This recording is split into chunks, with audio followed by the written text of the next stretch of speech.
Hi, my name is Fadi Jawdat Hindi, and today I'm going to be sharing with you my experience as a consultant in the early years.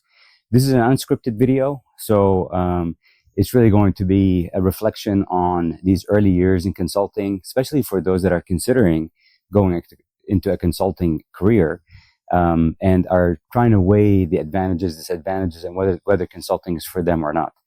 Granted, consulting is changing, which we'll talk about towards the end of the video. However, this is an opportunity that I'm taking to share with you what I've come across in consulting in the early years, and there's going to be another video or another segment that talks about later consulting years as I got more senior in the consulting trade. So just by way of quick introduction, my name is Fadi Jawdat Hindi. I'm the managing partner of the Consulting Lab Inc. We're a boutique consulting firm out of the Research Triangle Park in North Carolina. We're a global company.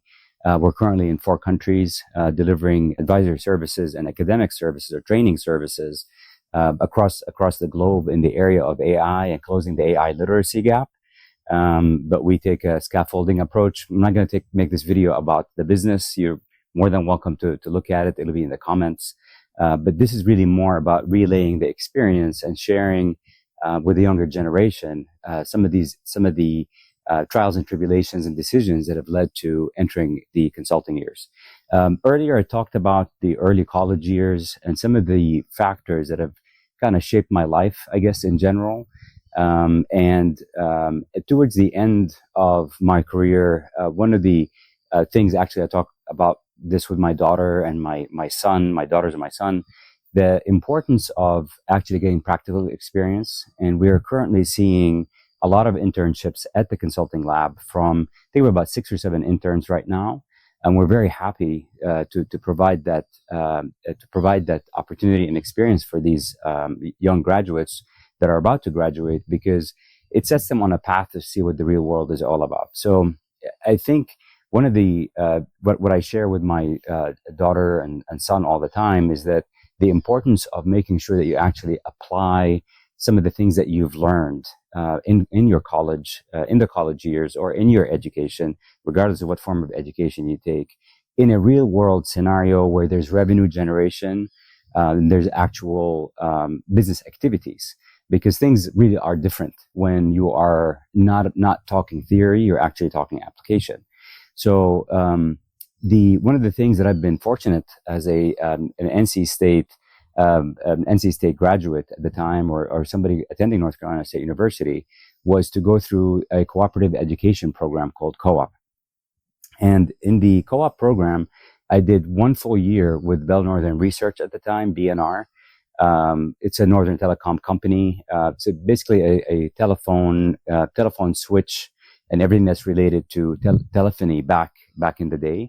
Now things have all changed. Now it's all voice over IP and a lot of texting and internet, chatting over channels like Slack and WhatsApp, video and audio and similar. However, back in the day when we used to have the wired telephones that were in homes and in businesses, whether it's for telephone or fax machine or whatever, they went through a telephone switch, was called the DMS 100. And I worked at the time, and shout out to John Beta, my first boss in the professional world.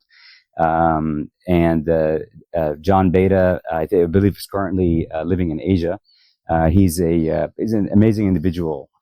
We've had a great team of people that we worked with, and it was a great opportunity to practice these skills that I've acquired in college. I believe that I was a good programmer, as I mentioned, and very strong technically. And I was able to use a Pascal or a similar language to Pascal, which the TOPS message switch, the TMS, was the node that we worked on within the telephone switch, and was able to apply programming there for one-night processes and similar. And the shout out to John Beta is because he definitely had an influence on my career and my career development. He's one of those great managers that believes in his people, gets out of the way, trusts you, and empowers you. So that was definitely an influence on the way that my leadership has developed over the years. So thank you, John, if you're watching this video. But the back to the earlier point about the importance of these opportunities, whether it's a co-op opportunity or internship opportunity, I strongly encourage those of you that are in that phase of life or in that chapter of life to look at those opportunities and leverage them if they're available for you within your university or your educational institution, because that's just going to make a huge difference. It's like night and day when you actually know what it's like to apply these skills in the real world. Now, interestingly, with my background in robotics, artificial intelligence, and engineering and programming and embedded systems, my dream job would have been to go to work for NASA or go work for Intel or a digital company. However, at the time, due to family circumstances and various life events, I was actually looking for the highest paying job, which I'm sure some of you would be thinking along the same lines. And the interesting, the one wild card at the time was was basically the consulting career. And I had an interview with Accenture. Today it's called Accenture. It was called Anderson Consulting back then. At the time, they had 26,000 people, and they were hiring into the Charlotte office in North Carolina, and they were looking for somebody to come in. At the time, they were hiring a lot of liberal arts majors. That's what kind of consulting prides themselves on, being general practitioners with skills that help you solve problems. And it's a wide and a varying range of problems. It's not just a particular problem for a particular industry, but actually more general types of problems across industries. It could be related to revenues. It could be related to customers. It could be related to technology. Many different opportunities or aspects of building, transforming, building change, and executing change and rolling out change. So that kind of appealed to me because even though I was very technical, Anderson Consulting at the time made me an offer to come in as one of their architects, as a technical resource, because they were lacking that deep competency at the time.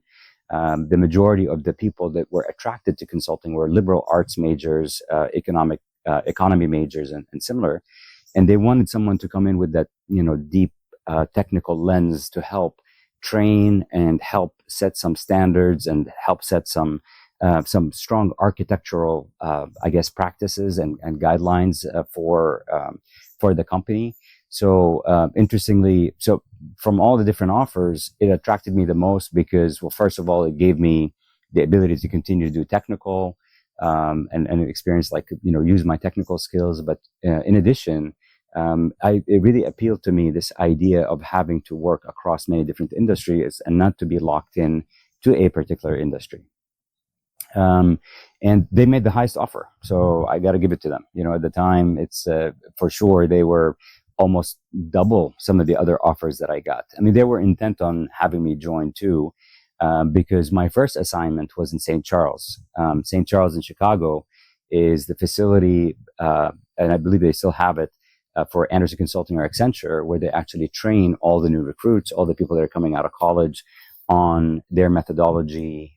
They train them on coding, business processes, and it's also the school. It's basically a campus where it's kind of like a self-contained campus where managers, partners, consultants can go and learn and acquire new skills.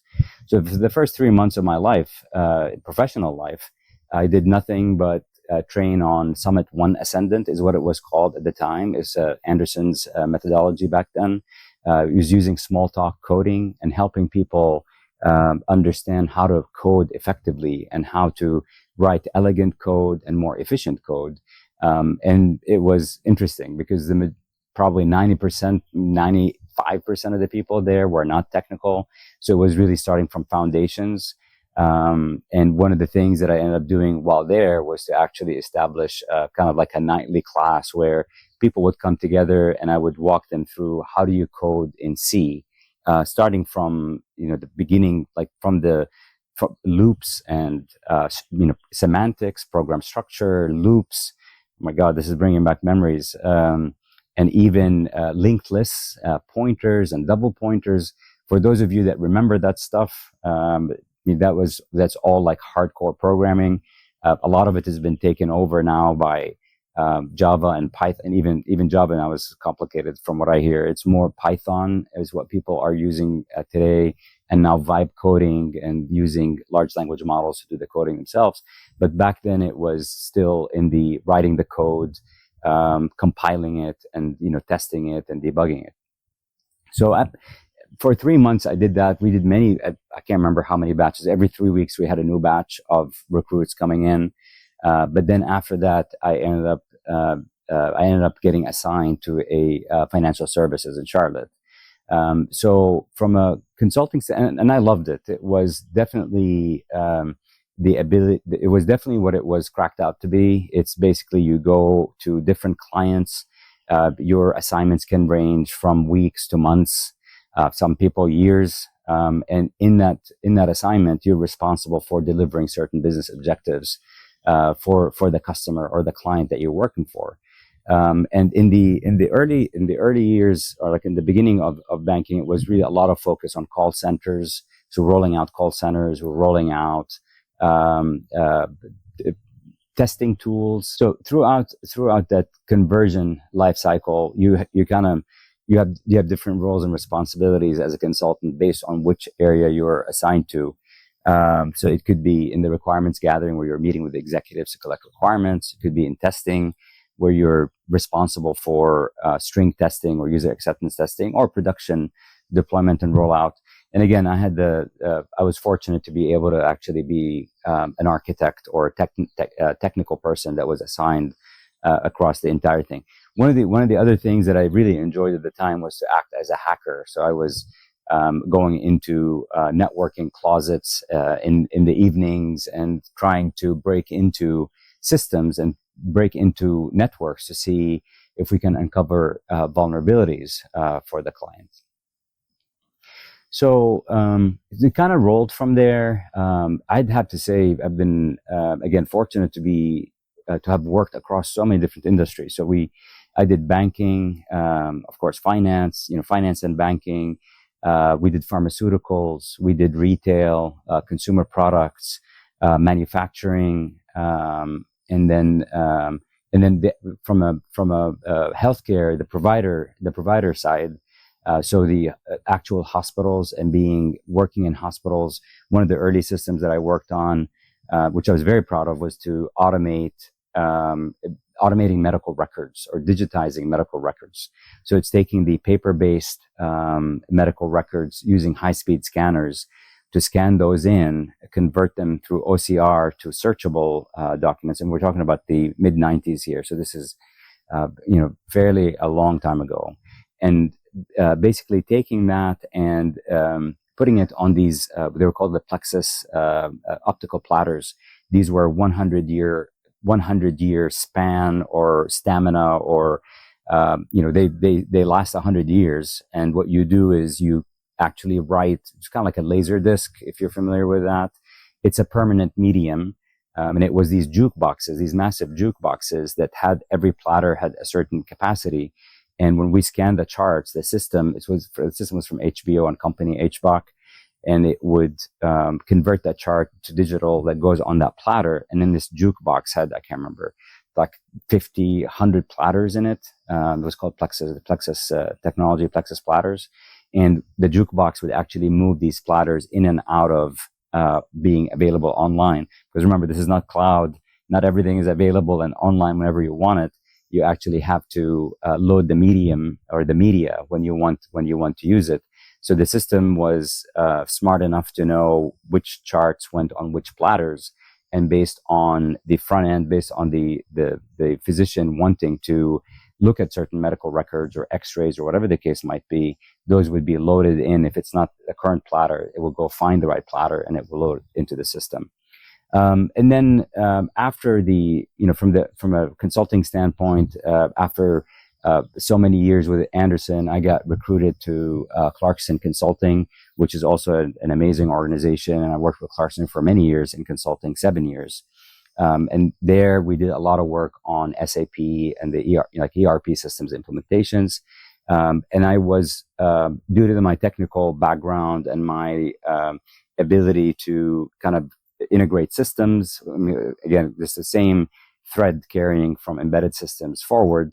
I was I was in charge of the practice that was responsible for integration, enterprise service buses, for those that remember that, technologies like Vitria, TIBCO, IBM, Microsoft, MQ series. I'm sorry, that's IBM MQ series, and similar, and Microsoft message queues, MSMQs, and so on. It was all about what is the architecture and the best way for you to be able to bridge all of these different systems together in order for you to fulfill a business process. And I really got into it because, and this was kind of like, I think, the start of getting engaged on the business side and understanding more of the importance of the overall business process. It's not just about the technology implementation. It's about making sure that the technology is following through on the overall objectives and the business process that the client, the customer, or you yourself are trying to fulfill, so that the middleware can bridge all of these different systems and bring an end product or an end outcome to fruition. And I think, I could talk a whole lot more about many different clients and many different industries, etc. More than happy to answer any of your questions. Feel free to reach out to me on LinkedIn or post in the comments or whatever. But I want to go back to the intent of this segment, and what I'm sharing with you is about should you consider consulting as a career? And it's a good question that is going to be based on what is it that you like to do. If you're someone that enjoys variety in what you do, constantly, variety, and to some extent high risk in certain instances, because you're working on projects that are generally have a fairly big transformational objective, especially if you're working with one of the big boys. So you've got, from a consulting standpoint, they're kind of spread. You've got the big boys, the big four, like McKinsey, Boston Consulting Group, Bain, and similar. And then you've got the strong management consulting companies like Accenture and IBM, PwC, EY, and similar companies. And both of them operate in similar spheres, but they have different, they have kind of different focuses. The big four, the big management consulting companies like the McKinseys, they're more focused on brain work. They're very, very strong analytical people that can come in with a lot of experience, that can come in and quickly help you debug a problem, identify how you should change your strategic direction, and how you should come up with your next steps. So their bread and butter are assessments, and they're done in a very, very short time frame, 4 weeks, 6 weeks. And then but generally they don't do implementation, and you've got more implementers that are like Accentures and IBMs and similar. They do assessments, but generally they are much stronger in bringing in the capability to actually implement the change for you across the different practices, from change management to architecture and design to implementation to build, and support even, and even outsourcing. Some people have decided, in later years. This was after I left Accenture and Anderson Consulting, and after I left Clarkson, business process outsourcing. So BPOs could actually take on certain functions for you.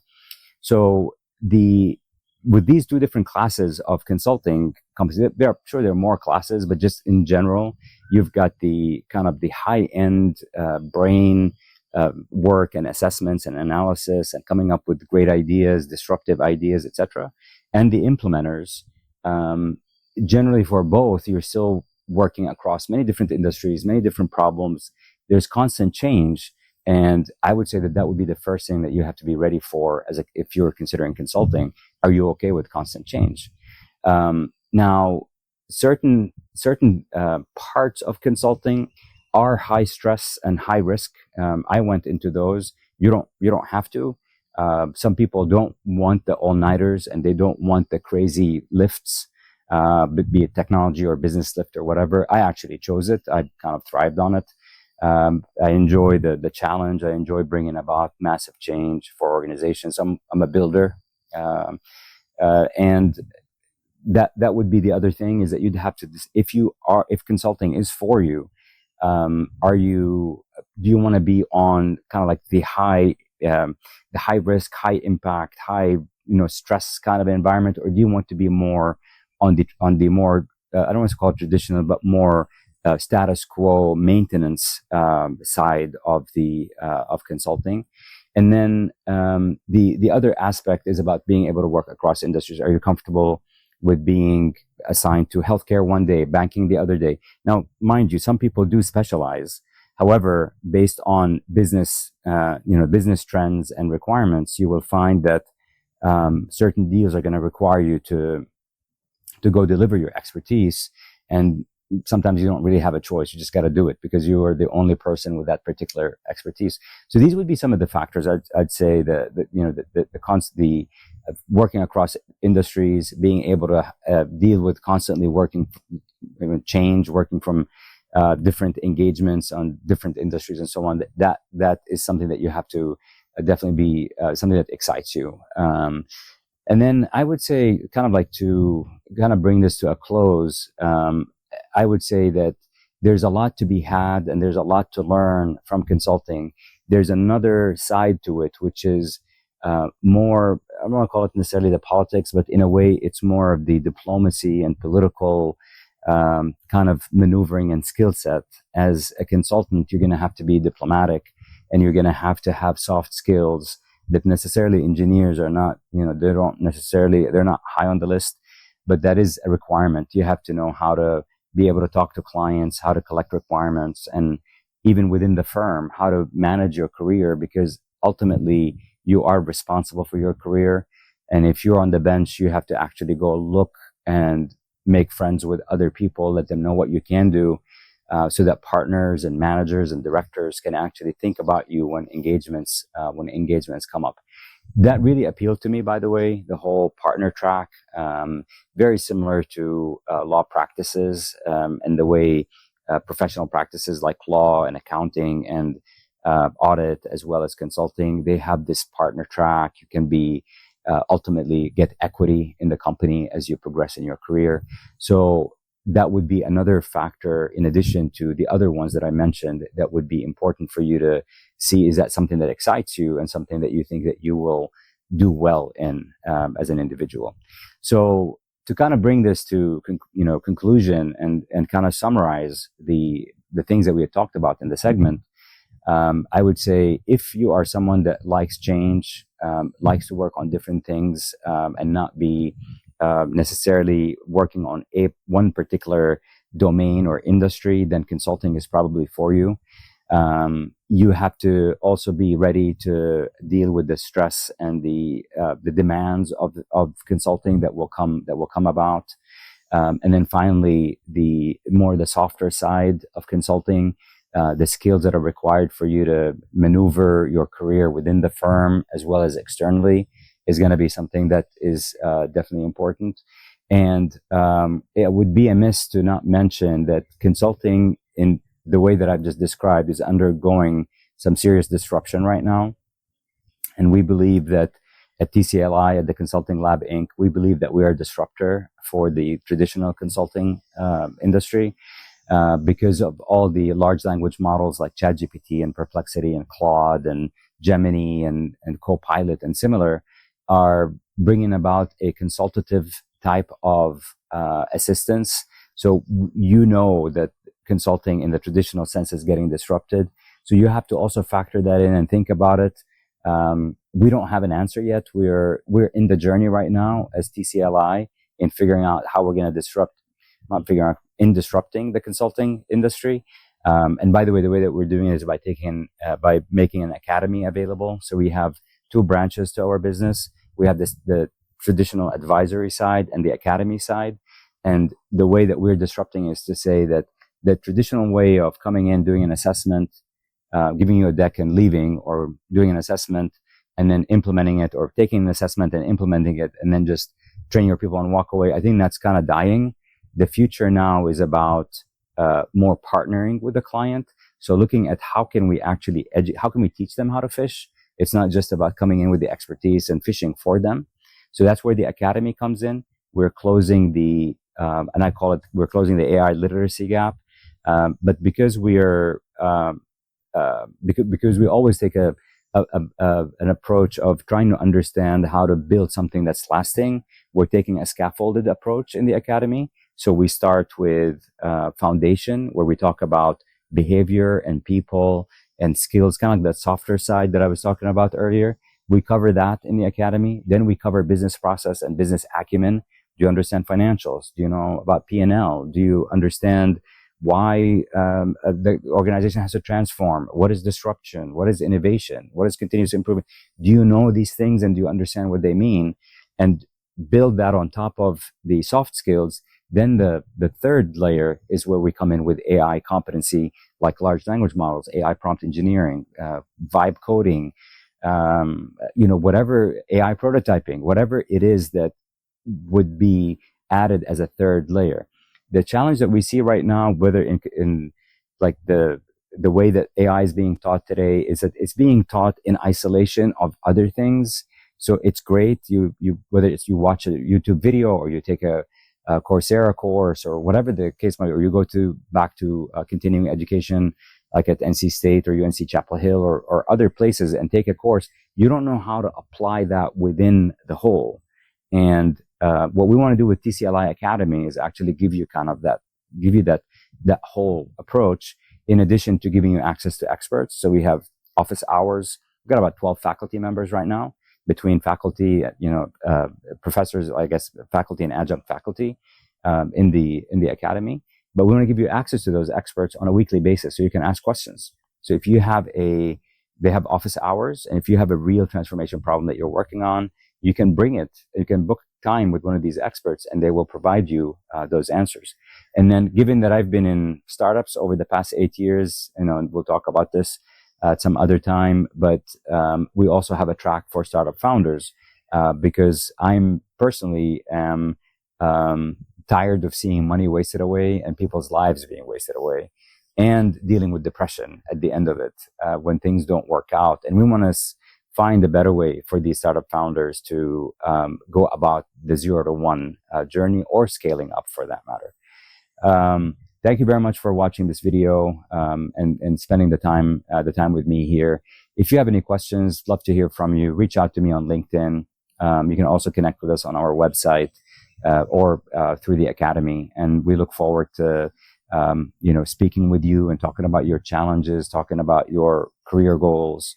And hopefully we can see you in the academy and advisory services and interact with you.